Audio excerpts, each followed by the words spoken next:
So this is the beginning of our summer program, and it tends to be less formal than usual, so that what I'm going to do this morning isn't typical for me for an address. It'll be lots of stories, anecdotes, headlines, that sort of thing, and then you can fill in blanks or we could talk about some things later.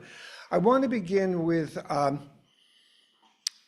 thinking about my childhood, and I think that most of us, when we grow up, we have some ideas about what we'd like to be when we're adults, as vague as they may be. Who knows where we get them from? I'm not sure where I got my ideas from, but the first thing I wanted to be was a jet pilot. Now, given the fact that I really have something that is called mixed brain dominance, where we have a hard time distinguishing left from right, good idea that I didn't become a pilot. The next thing I wanted to be, I remember very distinctly, was a lumberjack in the Northwest. Having grown up in Brooklyn and then in Queens across the street from Forest Park, I somehow got to love trees, and I thought being a lumberjack would be a very good thing to do. So I got material in the mail telling me about what it would be like to be a lumberjack, and that dissipated. After that, I wanted to be a writer. And for my 13th birthday, my brother gave me a typewriter so I could type out the short stories I had already been writing in longhand. And I still have that typewriter in my room next to my computer after all of these years. Well, being a writer didn't make a whole lot of sense in trying to figure out how was I ever going to support myself being a writer. So the next thing I wanted to be was a teacher. Lumberjack, jet pilot, writer, and then later a professor. Certainly not a clergyman. A minister was the very last thing on a list, and even that is an exaggeration. If I were to draw up a list, it wouldn't have been on the list. And if somebody included on the list, I would have said to them, give me a different list. It doesn't fit me. I don't know what that's all about. I don't want that. 1967, at the end of our Peace Corps stint, Lynn and I come home, and I apply for the position of leader in training with the American Ethical Union, which is our national organization. And during that interview, I was asked, towards the end of the interview, how do you feel about conducting funerals? And I thought to myself, what does this have to do with adult education, working with children, or community organizing, social change, all of those things that were mentioned in the Peace Corps placement publication that I read when I was in Kenya? That's what I was applying for. I had no clue whatsoever that functionally I was applying to be a minister. So when they asked that question, I didn't know how to answer. I'm sure I mumbled something that wasn't disqualifying, but it certainly didn't make me a stronger candidate. I went home confused about how to respond. I wanted to be involved in social change. I wanted to work on behalf of social justice. And I had already abandoned my plan to go to graduate school at African Studies at Michigan State University. All of that was put aside because of what seemed to me to be a very appealing job in the ethical movement as a leader. But when this question was asked, I had to rethink it all. So, after a week's thought, not really having better options, I just said, sure, I'll become a leader in training. And I bracketed the whole notion about being clergy, minister, or funerals. So I came to the Long Island Society for an internship. Why Long Island? Because at that time, there were three possibilities for the three leaders in training. One was in San Francisco, where there was no society yet. Another was in Baltimore, where there was a long-established and very good society that didn't have a leader. And then the third was Long Island, where there was a leader, and this was a very well-established, third largest ethical society in the ethical movement at the time. So given the fact that I had no prior experience in the ethical movement whatsoever, they decided Long Island was the best place for me because it would be an internship under the supervision of somebody who had been a minister for many years. Not an ethical leader, he had been a Unitarian minister, then came here and was the leader, I think perhaps for 4 years at the time that I came. He was to be my supervisor. He was to be my trainer. I was to be the trainee, the intern. Well, the extent of my training as a minister came one Sunday as he was ready to leave the society and said to me, "I'm going to officiate at a funeral. Do you want to come with me?" That was my training. It was very cursory, I would say practically non-existent. He was so involved in doing what he was doing that I was less than an afterthought. So the one invitation to go with him to attend a funeral was to be the extent of my training, and that didn't even take place because I was totally unprepared and probably had something else scheduled that afternoon. I came to the society in September. In April, I get a call from the board, perhaps it must have been the president of the society, saying, "We want to tell you that our leader just let us know that he's resigning. He's leaving on his yacht that he has moored in Glen Head or someplace up there. And he's off to we don't know where, but he's going with his wife down, probably down to the Caribbean or Florida or someplace. Since you've been here as our leader in training since September," now this is April, "they said, we would like you to become our leader."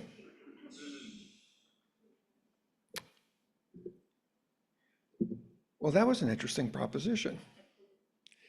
I had no other choices.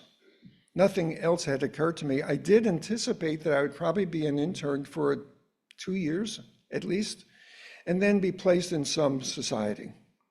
This was a very rapid change of events. What have I learned from that experience? And that is that sometimes other people can see some potential in you that you don't really even see in yourself. If somebody had just come to me and said, "Are you ready to be the ethical leader?" I would have laughed. But here was the president representing the board who said to me, "We'd like you to be the ethical leader." I thought, well, why not try it? What's the worst that would happen? I would fail and I'm back where I started from. Nothing to lose, and maybe they're right. So here I was, April of 1968, and became the leader of the society.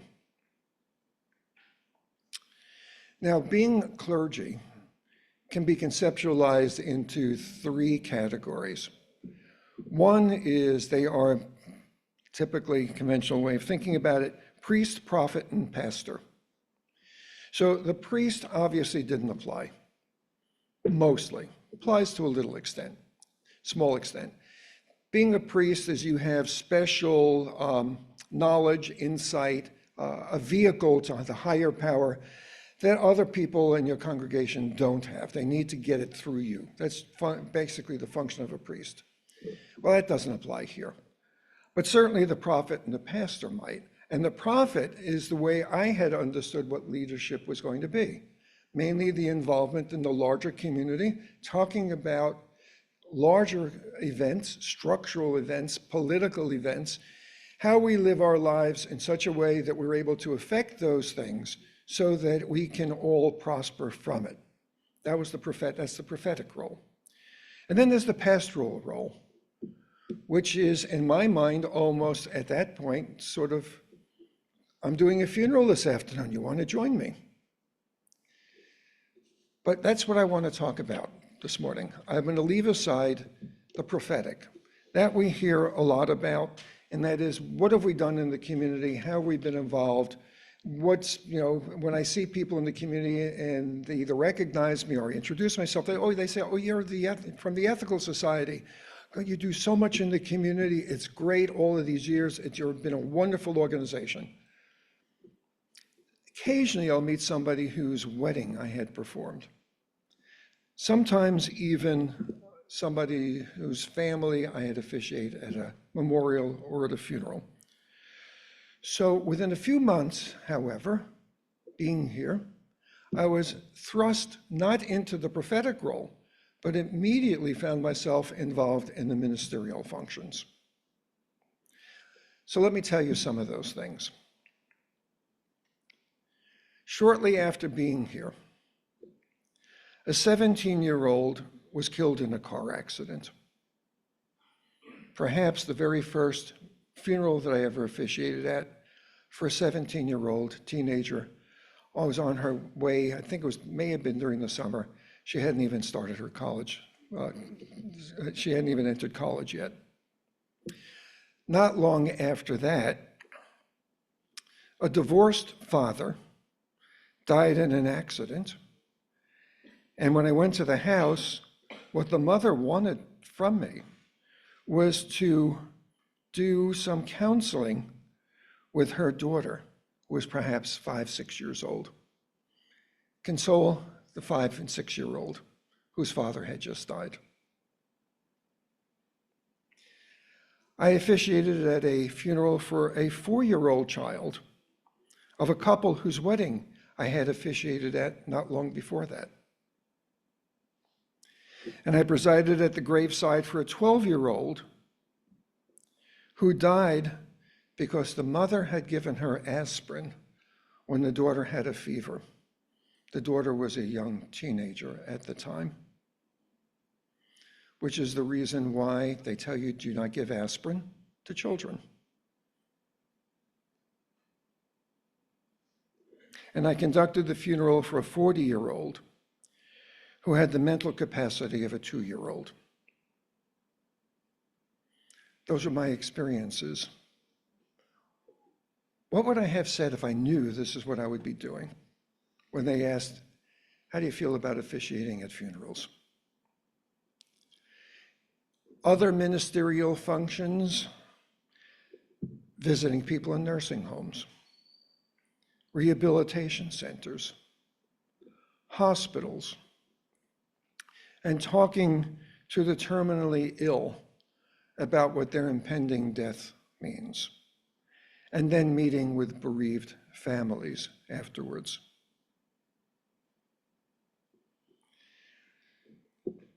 One of the things that I learned that I'm not good at is being an administrator.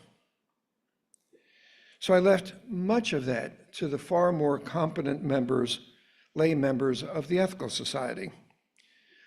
But there were some things that I couldn't escape, such as negotiating between the desires of some people and the larger needs of the organization.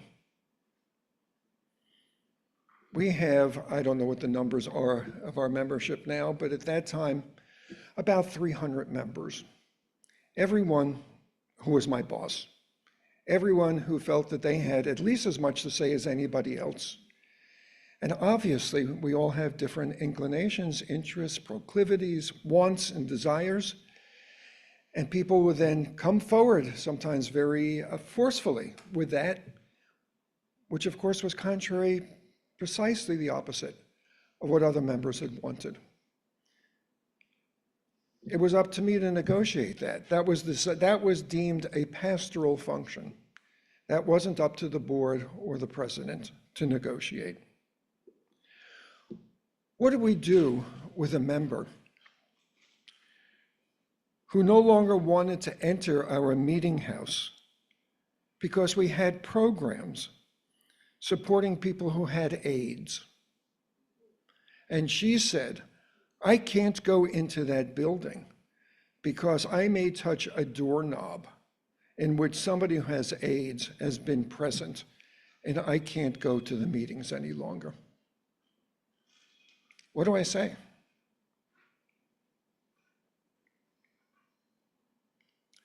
Or what do I do with somebody who came every Sunday morning, sitting in the back, roughly where David is, with sardine sandwiches wrapped in some kind of paper, and as soon as the meeting was over, after the speaker spoke, not before all the rest of our things, but when the speaker was finished, would open up her pocketbook or take out of her bag the sandwich, unwrap it, and you all know what sardine sandwiches smell like, and nobody wanted to continue to sit near her. So she would come and then would be isolated in the building, in this room. What does it mean to bring out the best in people when we can't deal with somebody who has sardine sandwiches? And then when it was finished, she would run up to our piano and start playing, what was it? The Entertainer, the ragtime piece, The Entertainer from it was popular in the movie. And she played it over and over and over again, very loudly and not well, interfering with everybody else who wanted to sit around or hang out and talk to one another. She could not be spoken to. She didn't really either listen or understand. How do we handle that? The board, I don't know whether it was a good thing or a bad thing, even looking back retrospectively after 40 years, the board decided that they were going to put a lock on the piano. So as soon as the meeting was over, somebody would go up, lock the piano before she would run up to the front, and so she couldn't play. She eventually stopped coming to the society because we didn't meet during the summers. So when we finished our season, the doors were closed on Sunday. Her son would continue to bring her, and then eventually she got the message that we weren't open. And when we opened in September, she would ask him to come again. I know this because one morning I was over at the diner around the corner, what used to be the Sparta diner, and a person comes in and he says, "Hi, you probably don't know who I am, but I am so-and-so's mother, and I just want to tell you," I always said, "So gee, what happened? We haven't seen her in a while." He says, "Oh, I want to tell you that she died, but I want to tell you how important the Ethical Society was to her, because this was someplace she could come every Sunday. But there was one summer when I wasn't taking her, come the fall, she couldn't remember that she wanted to go. She was suffering from a very severe case of Alzheimer's or some other form of dementia, and she eventually died."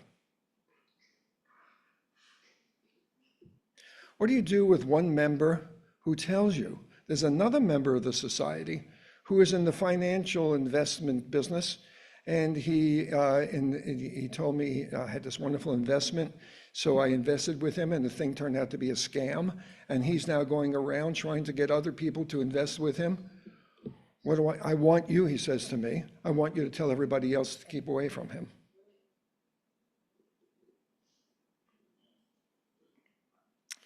These are pastoral duties, none of which I expected I would have to deal with in my professional life. There's another aspect to being a minister, if you want to look at it through the lens of being a pastor, and that is you're supposed to be a source of wisdom. When people ask you something, they expect that you're going to give them a very wise answer. Otherwise, why are they asking you, not somebody else? But what did I know?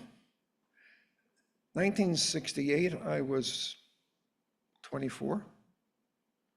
There was a member, there's a comment in Beowulf in which the Danish king says to Beowulf,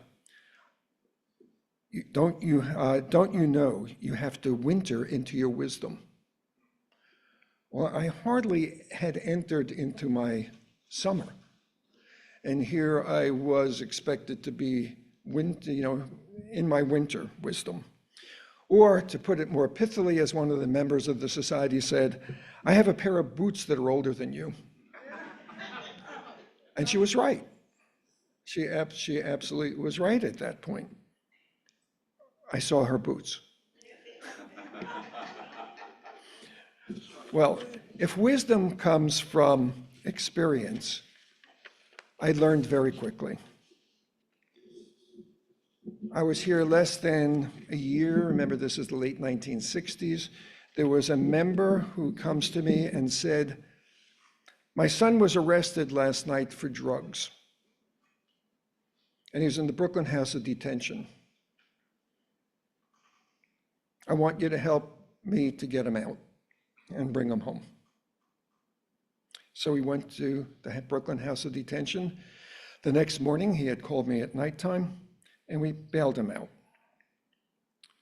There was another member who said to me, "My daughter had gone to summer camp this summer, but she was ejected because they said that she had drugs in her bunk.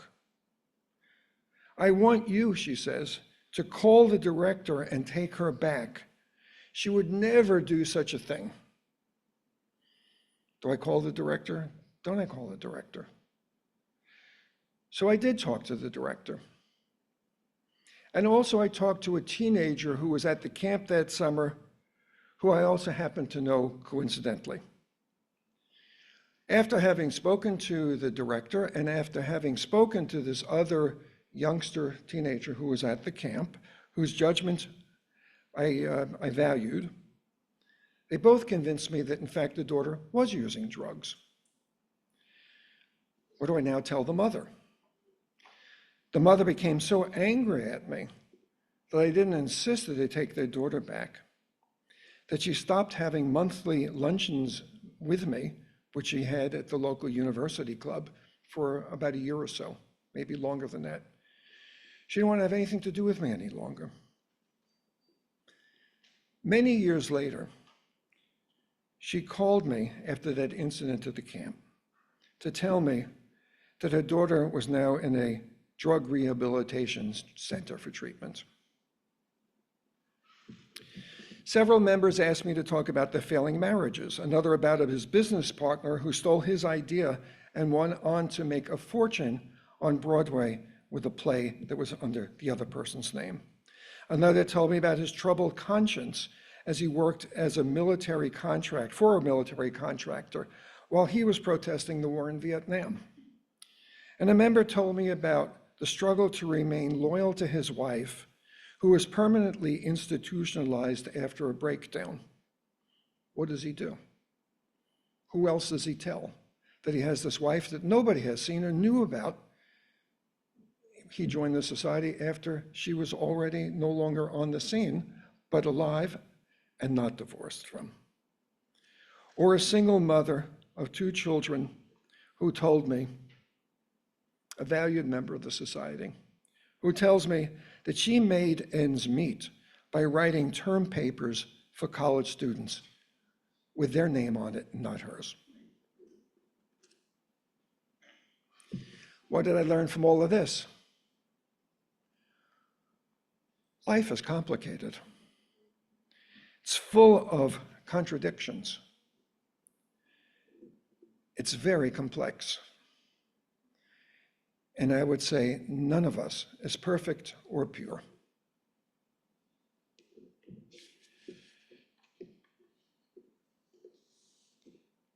Well, sometimes as the leader of the congregation, I also learned in my pastoral functions things that I wish I had never known.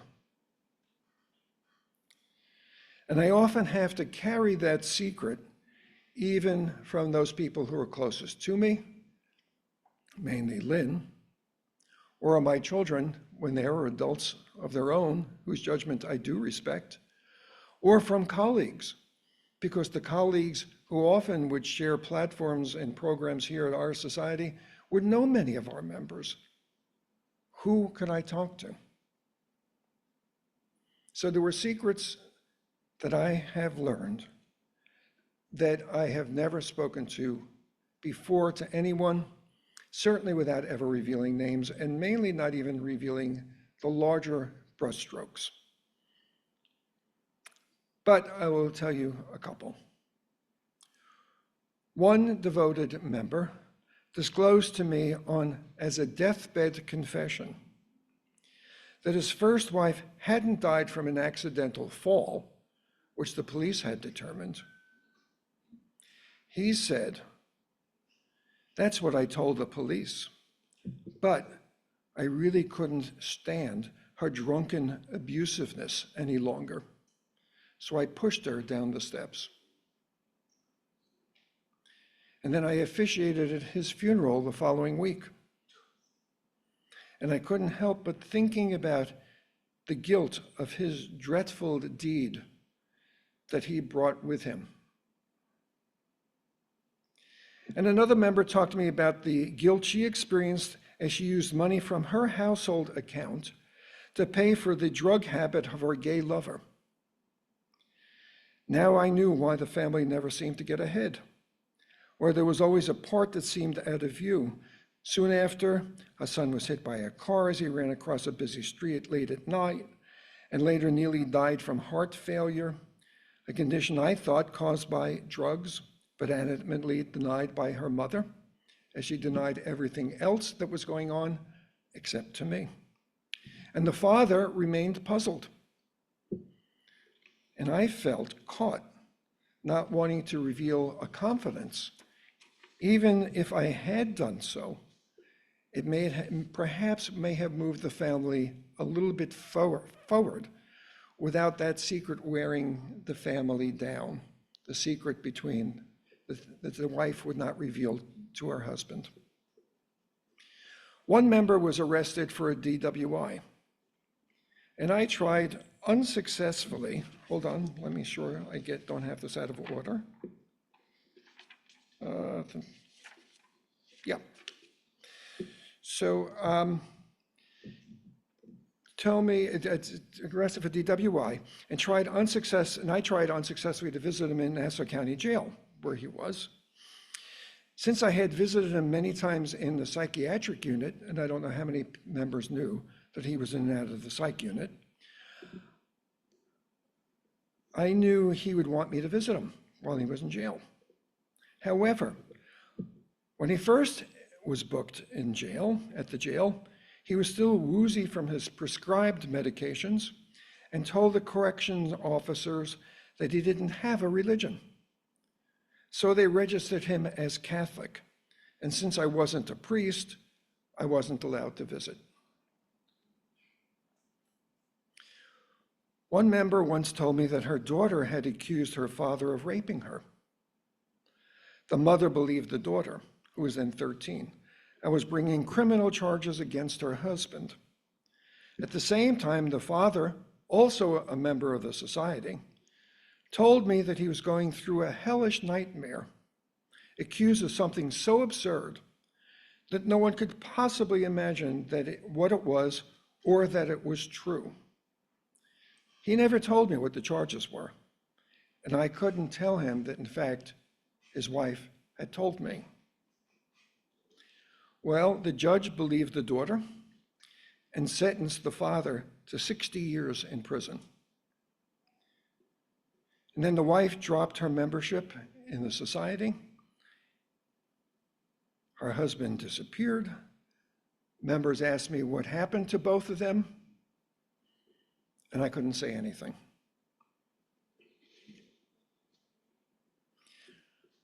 On another occasion, a stepfather explained that family court had found him guilty of fondling his wife's 13-year-old daughter, that is his stepdaughter, an allegation he strongly denied. His sentence was a year of family therapy. Now, the mother believed both the daughter and her husband. Well, how do you do that? One says yes, the other says no. She believes both. Then I met with the daughter alone. She repeated the charge about him touching her breast.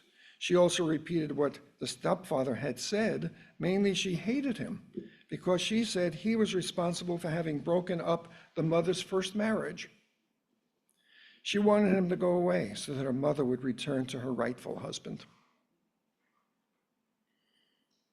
Another time, I was responsible for a former member getting arrested. I received several anonymous letters and a couple of peculiar messages left on my answering machine. I'd gotten hate mail before, usually from God-crazed persons telling me that I was going to hell. But these particular messages, unlike any others, made references to my family members. This worried Corey, my daughter, and she insisted I show the letters to the police. More than a year later, which I did, and then more than a year later, the detective called me to say that they had confronted this man in his apartment, who immediately confessed to the harassment, although he didn't know why I would be so upset, since obviously it was only a joke. I agreed that he should receive psychiatric treatment instead of jail time. I never learned what happened to him or why he had sent me the letters. What did I learn from all of this? Sometimes I have to make judgments. What do I say? What do I not say? What secrets do I keep? Which do I not? What is confided to me in real confidence as the leader of the society, and what is told to me offhandedly in the parking lot as we're getting into our cars, and they don't expect confidentiality, or at least perhaps shouldn't expect confidentiality under those circumstances. I have to use my judgment. So when I hear people say, I don't judge, I think, that's impossible. I was making judgments all the time about what I say and what I don't say, who I say it to and under what circumstances. So let me talk about weddings. Also a part of ministerial duties, and usually joyous times. I have officiated at, I know, more than 1,000 weddings. Now, clearly, only a very small percentage of those involve members of the society. Usually, they're people who call and say, look, I'm looking for we're interfaith couple, we're looking for something that's the middle ground, or I don't know what else to do, or they went to a friend's wedding, or we loved what we saw, can you please do something like that for us? So I did 1,000+ weddings. Well, each time a couple recites their vows, I think of my own marriage. That's a wonderful thing. One of the best parts about officiating at weddings. When I see a couple who obviously, mostly, want to be there under joyous circumstances and are talking about how they entrust their lives to somebody else who just before the vows was not a member of their society, their family, but as soon as they recite their vows is now the closest member of their family. That's a wonderful experience for me. I find it uplifting. I would love to do more weddings. But even so, occasionally there's a bittersweet quality to a wedding. One night I did 2 ceremonies. One night I did a ceremony for a couple, and the next week I did another ceremony for that same couple. The first was at the hospital beside the bride's dying mother, who could not come to the wedding. And then the second at the catering hall as originally planned. Another time, the wedding took place at my house. And the elderly groom, who probably was in his 80s at the time, was ill and held on to the back of the couch in my living room to steady himself as he stood to repeat their wedding vows. And 2 weeks later, I presided at his funeral. At another wedding, just before I was about to officiate, I found the mother of the bride crying. It was an interfaith wedding, and the groom was going to break the glass in honor of his side of the family.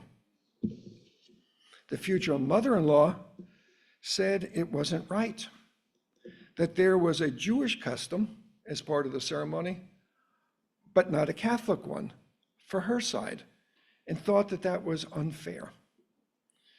So what do I do with a crying mother-in-law, future mother-in-law? I went back and forth between where the couple was, where the in-laws were, the parents of the groom, conveying the messages back and forth and trying to work out some understanding. With just a few minutes remaining before the ceremony, the couple said, okay, this is what we're going to do. I go back and tell the mother-in-law, and she says, fine, we're happy with that. Everything worked out to the better.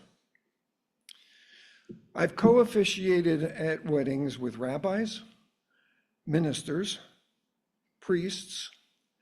I've conducted ceremonies on beaches, barges, and boats, in catering halls, museums, at private homes, churches and chapels, in a tea house, in parks, and in arboretums. And if I could think someplace else, I could probably add it to the list. There was a wedding at the Brooklyn Botanical Garden as we walked from the parking lot to the wedding site, and this was the spring, and a ripe red mulberry fell on the white bodice of the bride's dress, just there, a big red purple splotch. And she stopped and said, it's okay. I wanted to have a wedding in nature. She was cool with it. And so did a couple whose best man was Jeffrey. Jeffrey was the groom's dog. Jeffrey trotted down the piney path in the woods and sat dutifully by the groom's side with the rings tied around his neck. And at a wedding for a hippie couple, who, when I met them, were wearing typical hippie clothes during the wedding interview. This was another outdoor wedding. I said, you know, I'm always wearing a suit and a tie for the wedding. I don't have to do that for this couple. So I came casually dressed. Well, when the groom arrived, he got out of the car wearing a tuxedo. And the bride was wearing a bridal dress. What did I learn? I won't be underdressed for occasions again. Another time I was waiting in the examining room when the dermatologist came in and introduced the intern who was with him. And the intern says to me, I know you. You're Arthur Dobrin. You officiated at my wedding not so long ago. I said, yeah. Then the doctor says to me, okay, now you're a patient. Why are you here? And I said, I have a rash. I hesitated. On my rear, I said. And then the intern asked, do you want me to leave? And I said, no, as I pulled down my pants, and I said, how else are you going to learn? There was another wedding that I officiated at with a couple who had just met each other on the parkway when he shouted to her in a passing car. And then the groom arrived, wedding right here at the society. Everybody's in the room. Some people out in the vestibule. He arrives drunk, very drunk, and got into a very loud argument with his future mother-in-law just before the ceremony. Do I officiate? Do I not officiate? Wedding is a legal contract. A legal contract is only valid if you were in your right mind when you signed the papers, or you have to know what you're doing. Well, I didn't think he was, but who am I to judge whether he knew what he was doing? Shouldn't the bride call it off? Why me? I officiated another ceremony for a couple who worked as resident supervisors at a psychiatric hospital.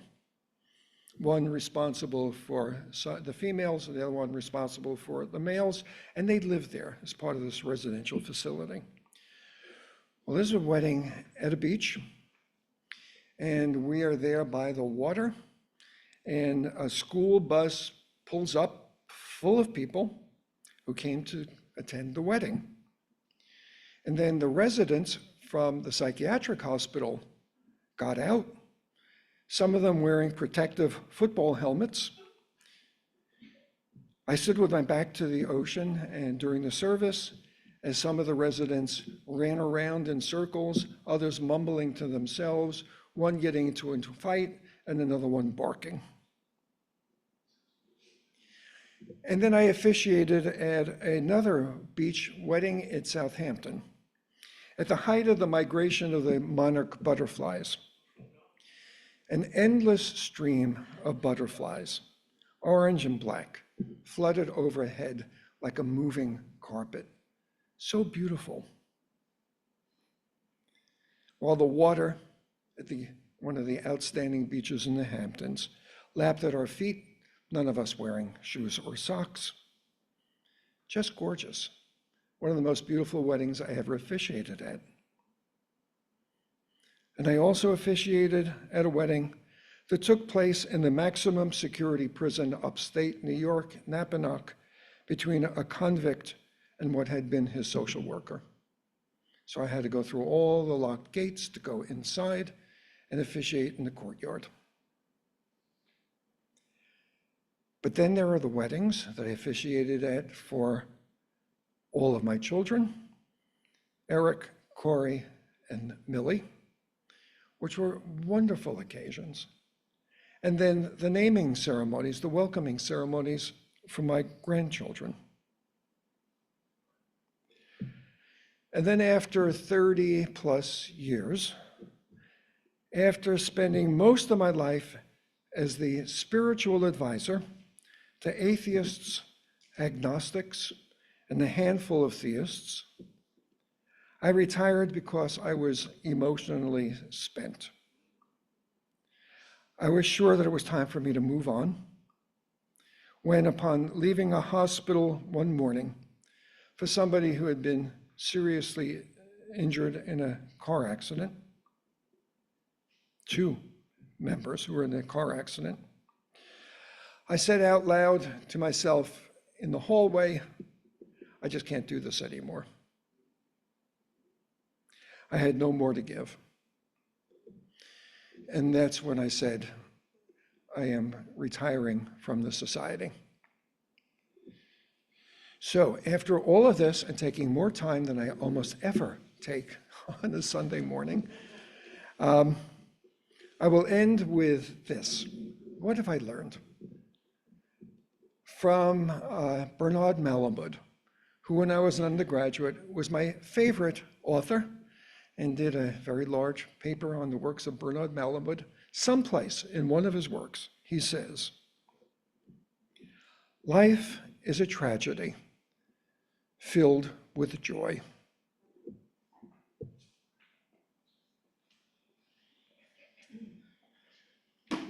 Well, thank you very much, Arthur, for that inspiring talk. It sounds like you have had the great good fortune of leading a very interesting life during very interesting times. Does anybody have any questions they'd like to pose for Arthur? We have the oh yeah, you can use the portal. If we could turn the camera around so people could see who's asking the questions, that would be great. It's not really a question, but a comment. That a lot of what you discuss talks about boundary issues. It talks about Boundary issues. In other words, you would be doing a pastoral or a religious, if you will, responsibility, and then you might be chatting in the back, having a snack with people. And how do you balance all of that? As a clinical social worker, I've struggled with that mightily. One role in one place, and if I met one of those clients in a supermarket, I wouldn't interact with them. But here you have, as let's say a rabbi, you would be going to somebody's bar mitzvah, and yet 2 hours later you might be counseling one of the members who was violent or vile. So that kind of boundary confusion is inherent in the role as well. Well, I've thought about the role of a minister in comparison to other professional roles that have similar kinds of issues, the sort of thing I talked about. I was also doing marital therapy, didn't talk about this, but had gotten training as a marital therapist. and has been a teacher who also has these questions of confidentiality. In my view, there is no profession that is more difficult to negotiate any of those things than a minister. I think by far, it is so complicated. Whatever you might think of as being the problems of this sort, that might be a physician or a social worker or a teacher, a nurse, you name it, it is multiplied many times with being a minister for some of the reasons that you mentioned, Joe. That was a wonderful story. Will you publish it in some way or another? The answer is it already has been in two different places. One is an article for some academic journal I wrote, which was comparing various professions with the ministry and concluding the ministry is the most difficult. And the other is in a book of mine of personal essays that's called Seeing Through Africa, where one of the chapters is on being a minister. This is an excerpt from that.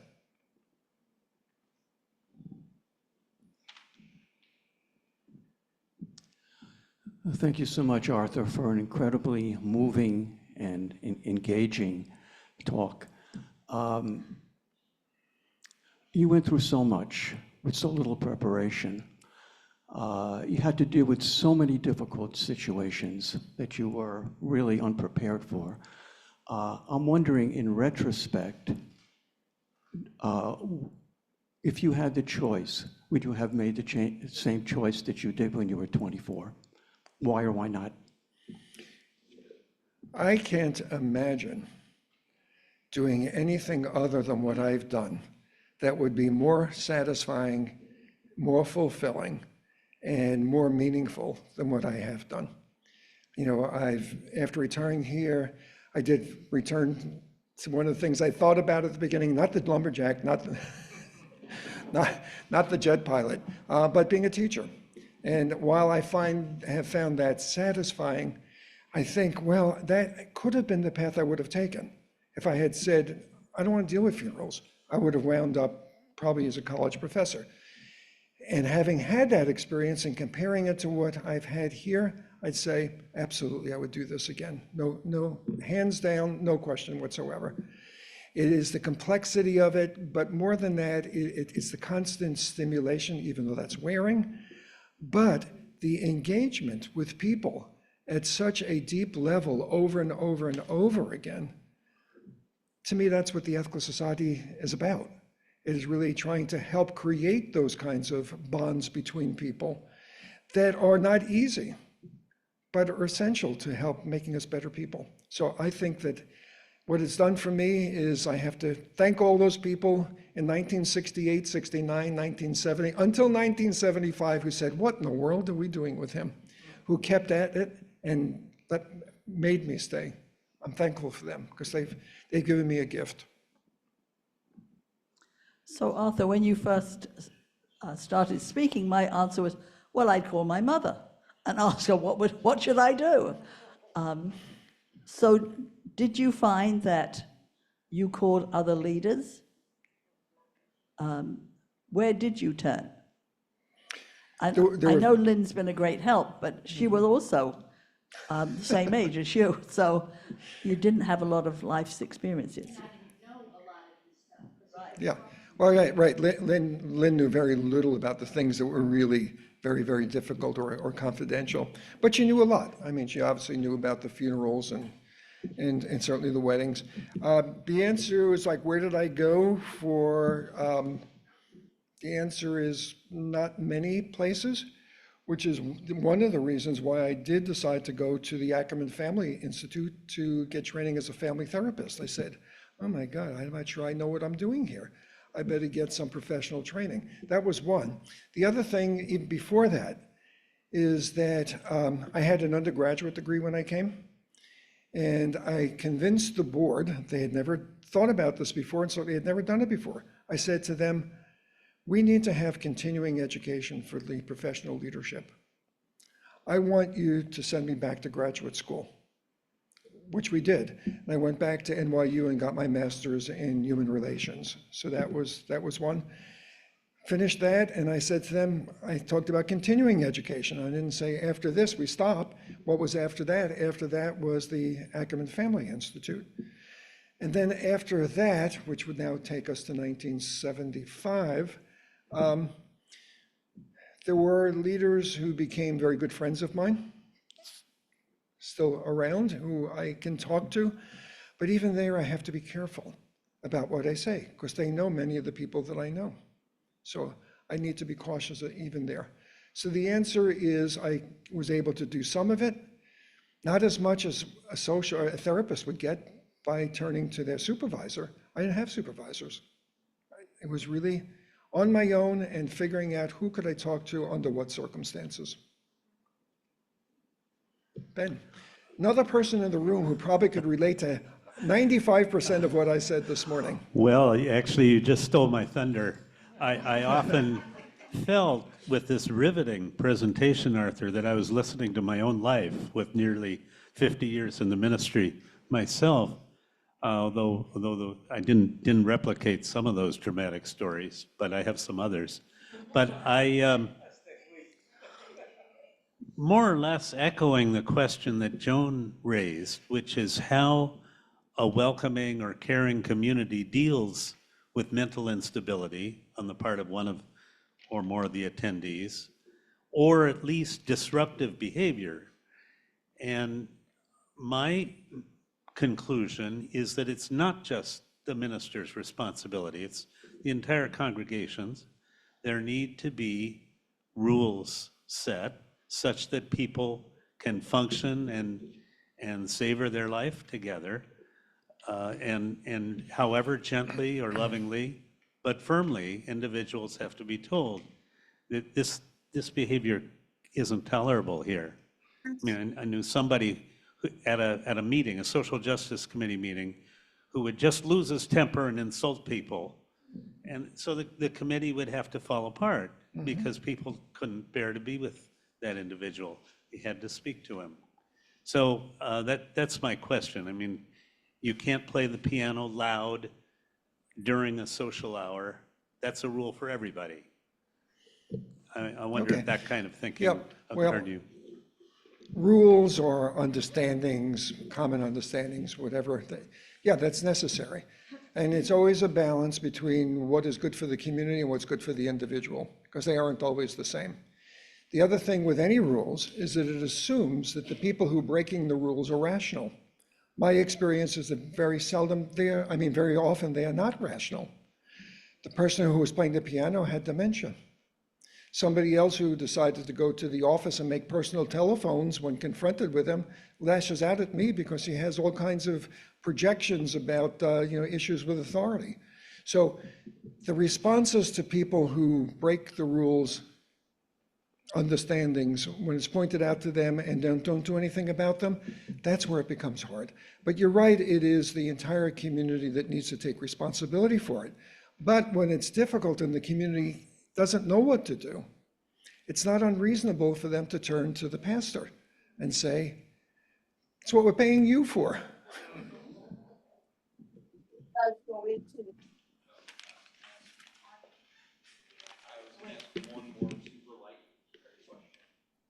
Thanks for giving me the hope.